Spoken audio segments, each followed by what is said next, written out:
சேலம் சிவராஜ் சித்த வைத்தியசாலையின் சென்னை கிளைகள்.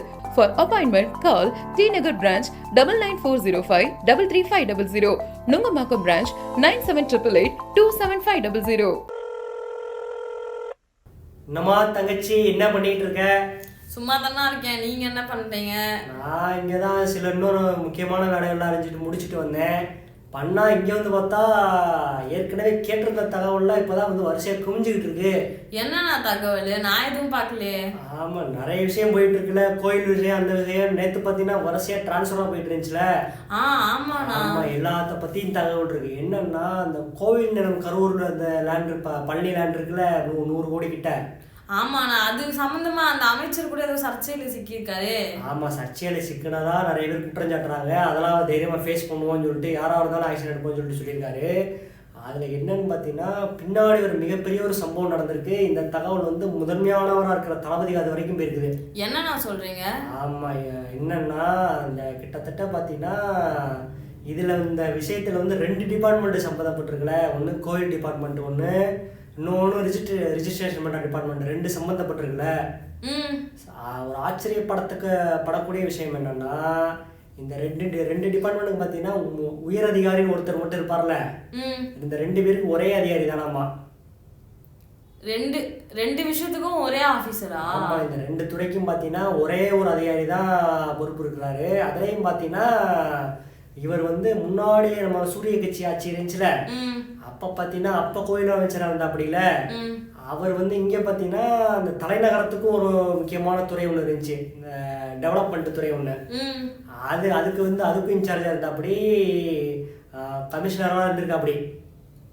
ஓகேண்ணா, இதுல என்ன இருக்கு? அவர் அந்த கோயில் அமைச்சருக்கு அப்ப நெருக்கமா இருந்திருக்கா அப்படி.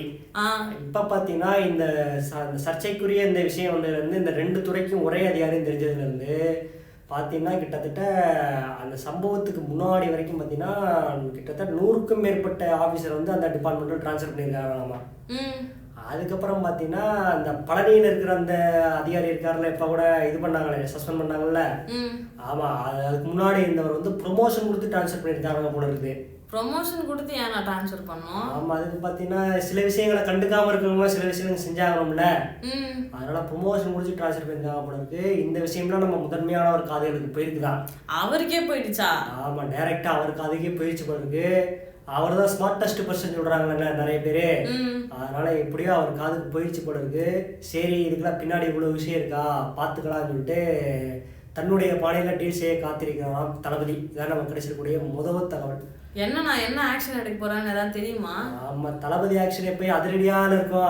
படத்தை பொறுத்த வரைக்கும் நேரில் எப்படி எடுக்கிறான்னு வெயிட் பண்ணி தான் பார்க்கணும். 2வது மிக மிக முக்கியமான விஷயம் என்ன விஷயம்னா என்னன்னா அதிரடியாக சில பல டிரான்ஸ்ஃபர்லாம் நடந்துச்சுல.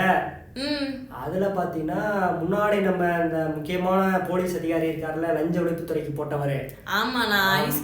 ஆமாம், அவரை வந்து தூக்கி இங்கே பயிற்சி பள்ளிக்கு போட்டு விட்டாங்கல்ல. ஆமாம், அதுக்கப்புறம் பார்த்தீங்கன்னா இன்னொரு முக்கியமான ஒரு ஐஏஎஸ் அதிகாரி வந்து சூரிய கட்சி ஆட்சியில் நெருக்கமாக இருந்தவர், மேலிடத்துக்கு முக்கியமான போஸ்டிங்கில் இருந்தவர், முதன்மையானவருக்கு அந்த உதவியாளர்னு போடுவாங்கல்ல, அந்த போஸ்டிங்ல இருந்தவர்.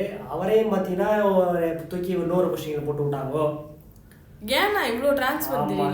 இந்த டிரான்ஸ்ஃபர் முக்கியம் இல்லை, இது வரிசையா வழக்கமான ஐஏஎஸ் அதிகாரி டிரான்ஸ்ஃபர்லாம். ஆனால் என்னன்னு பார்த்தீங்கன்னா எப்பயுமே இந்த மாதிரி முக்கியமான அதிகாரிகள்லாம் இருப்பாங்கல்ல, அவங்களெல்லாம் டிரான்ஸ்ஃபர் பண்ணணும். தளபதி ஆட்சிக்கு வந்ததுக்கப்புறம் அந்த டிரான்ஸ்ஃபர் லிஸ்ட் தான் டெய்லி ஒன்றுன்னு வந்துகிட்டு இருக்குல்ல. ஆமாம், அதில் முக்கியமான அதிகாரிகள் டிரான்ஸ்ஃபர் பண்ணுறப்போலாம் இந்த வீக வகுப்பாளர் இருக்கா அப்படின்னு நம்ம ஆரோக்கியமானவரே, அவரையும் இன்னொருத்தர் நம்ம கலையானவர் ஒருத்தர் இருக்கிறாரா, 2 பேரும் கேட்டு தான் பண்ணுவா. அப்படியா பண்ணலாமா வேணாமா சரிப்பட்டு வருமான்னு சொல்லிட்டு. ஆனால் இப்போ பார்த்தீங்கன்னா இவங்க 2 பேரையும் கேட்காமையே ஆக்ஷன் எடுத்துட்டாராம் தளபதி. யாரையும் கேட்காம தளபதி முடிவு எடுத்துட்டாரா? ஆமா, இதுல என்னன்னா தளபதிக்கு வந்து 3வதாக ஒருவர் வெளியிலிருந்து ஒருவர் ஆலோசனை கொடுத்து கொண்டிருக்கிறார். அவர் யாருன்னு சொல்லிட்டு அவங்களாலே கண்டுபிடிக்க முடியலையா. இந்த மாதிரி கவர்மெண்ட்டுக்குள்ள நடக்கிற எல்லா விஷயங்களையும் அவர் தான் தளபதி காதுக்கு இன்னும் புதுசா வந்திருக்காரு போல இருக்கு. ஒரு தளபதி காதுல போட்டுக்கிட்டே இருக்கிறாரா சீக்கிரட்டா. அதன்படிதான் தளபதி வந்து இந்த ஆக்ஷன் எடுத்திருக்காரு. அப்போ தளபதி ஆட்சியில ஒரு அம்சாவானா? ஆமா, தளபதி ஆட்சியில ஒரு அம்சாரி மசாரி வெளியிலிருந்து தளபதிக்கு தகவல் கொடுத்து கொண்டிருக்கிறார். அதனால பார்த்தீங்கன்னா நம்ம ஆரோக்கியமானவரும் அந்த கலையானவரும் பார்த்தீங்கன்னா ஷாக்கில் இருக்காரா, நமக்கே தெரியாமல் இப்படி ஒரு விஷயம் பண்ணிவிட்டாரேப்பான்னு. ஆமாம், தளபதி ஆட்சியில் நீங்கள் கேட்டீங்களா அதிரடி, அது வந்து இன்னொரு வகையில் இப்படி நடந்துக்கிட்டு இருக்குது. அடுத்து எங்கே போகுதுன்னு வெயிட் பண்ணி தான் பார்க்கணும். மூணாவது ஒரு முக்கியமான விஷயம், 2 விஷயமே அதிரடியா இருக்கே, மூணாவது என்ன விஷயம்னா மூணாவதா பார்த்தீங்கன்னா இப்போ நம்ம சமீபத்தில் வந்து தளபதி கட்சியில் 2 அமைச்சர்கள் வந்து ஃபாரின் ட்ரிப் போயிட்டு வந்தாங்கல்ல. ஆமாண்ணா. ஆமாம், ஒருத்தவங்க வந்து முதலீடு இருக்கிறேன்னு சொல்லிட்டு இங்கே இந்த பக்கத்து சவுத் ஈஸ்ட் ஏஷியா அங்கிட்டு போயிட்டு வந்தாங்க. இன்னொருத்தர் பார்த்தீங்கன்னா அமெரிக்கா போயிட்டு வந்தாங்கல்ல. ஆனால் என்னன்னா 2 பேருமே ஒரு பெரிய ஒரு வேலையை பண்ணி விட்டாங்களாமா. என்னன்னா வேலை? ஆமாம், பொதுவாக பார்த்தீங்கன்னா இந்த அரசு முறை பயணமாக வந்து மாநில கவர்மெண்ட்லேருந்து வெளிநாடுகளுக்கெல்லாம் போகணும்னா பர்மிஷன் வாங்கணும். எங்கே வாங்கணும்னா வெளியுறவுத்துறை இருக்குல்ல, அங்கே வந்து பர்மிஷன் வாங்கணும். ஆனால் பர்மிஷன் வாங்கணும், ப்ளஸ் வந்து தனியாக வந்து டிப்ளமேட்டிக் பாஸ்போர்ட்டுன்னு ஒரு பாஸ்போர்ட் கொடுப்பாங்க. அது வந்து இது வந்து வேற ஒரு கலரில் இருக்கும்.